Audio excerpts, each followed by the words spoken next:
அந்த குழந்தைக்கு அவர் ரெஸ்பான்சிபிலிட்டி எடுக்கணும். இப்போ ஒரு 2 months பேசாம இருக்காரு.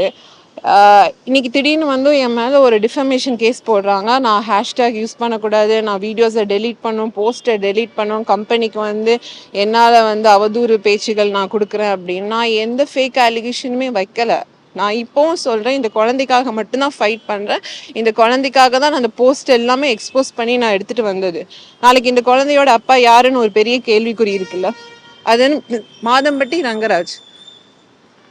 அதை நான் வெளியே எடுத்துட்டு வந்தா என் மேலே வந்து நான் ஃபேக் அலிகேஷன் போடுறேன் அப்படின்னு சொல்லிட்டு என்ன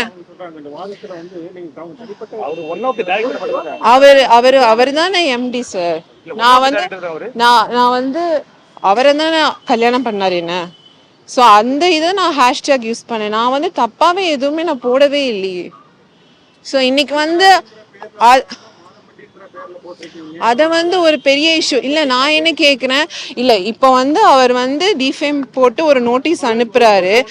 ஏன் அதை வந்து அவரோட இல்லை ஒரு நிமிஷம் அவரோட குழந்தைங்கிறத வந்து அவருக்கு தோணலையா?